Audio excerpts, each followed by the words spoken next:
پەیوەندیەکانی نێوان تورکیا و ویلایەتە یەکگرتووەکانی ئەمریکا هەرگیز بەجێگیری نەماوەتەوە و بەردەوام هەڵکشان و داکشانی گەورەی بەخۆوە بینیوە.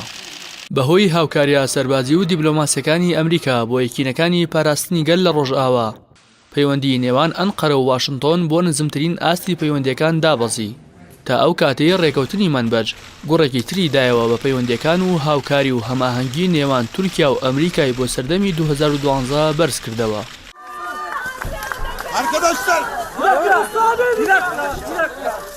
ئازاد نەکردنی قەشە ئەندرۆ برۆنسنی ئەمریکی لەلایەن تورکیاوە کە نزیکەی 21 مانگە بە تۆمەتی هاندان بۆ توند و تیژی و بەشداریکردن لە کودەتا شکست خواردوەکەی 15 تەمووز، هەروەها بوونی پەیوەندی بە گروپی خزمەتی فەتحوڵڵا گولەن و پارتی کرێکارانی کوردستان لە زیندانەکانی شاری ئیزمیر لەلایەن پۆلیسی تورکیاوە دەست بەسەر کراوە، فووی لە پشکۆی ناکۆکیەکانی تورکیا و ئەمریکا کرد و شەپۆلێک لێدوانی توندی هەردوو لای بەدوای خۆی داهێنا.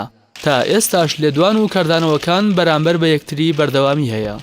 پاش ئەوەی دۆناڵد ترامپ سەرۆکی ویلایەتە یەکگرتووەکانی ئەمریکا و مایک پێنسی جێگیری بەم دوایانە هەڕەشەی ئەوەیان کرد ئەگەر قەشە ئەمریکیەکە ئازاد نەکرێت ئەوە کۆمەڵێک سزای قورسی ئابووری و سیاسی بەسەر تورکیادا دەسەپێنن.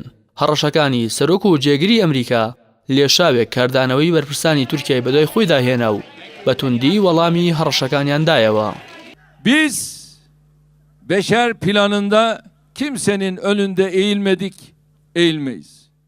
لەو بارەیەوە ڕەجەب تەیب ئەردۆغانی سەرۆککۆماری تورکیا ڕایگەیاند بەکارهێنانی زمانی هەڕەشە ئامێز لەلایەن عەقڵیەتی مژدەدەر و زایۆنیستی کە لە ئەمریکاوە سەرچاوە دەگرێت مای قبوڵکردن نییە و ڕەتیشی کردەوە تورکیا کێشەی کەمایەتیەکانی هەبێت. ئەردۆغان وتیشی بەردەوام دەبن لەسەر ئەو ڕێگەی باوەڕیان پێیەتی بێ ئەوەی بچووکترین سازش لەسەر ئازادی و سربەخۆیی دەستگای دادوەریان بکەن.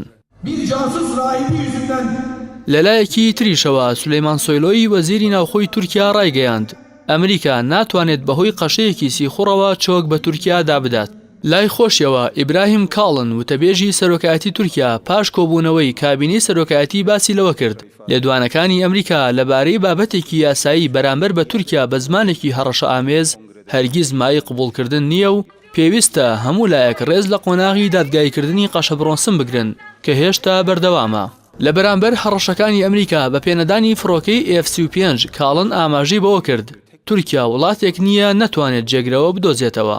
وتەبێژی سەرۆکایەتی تورکیا باسی لەوەش کرد هەڕەشە و لێدوانەکان کاریگەری نەکردوتە سەر ڕێکەوتنی مەنبەج و پرۆژەکە کات و ئەرکەکانی دیاریکراوە و هەنگاو بە هەنگاوی وەک خۆی جێبەجێ دەکرێت.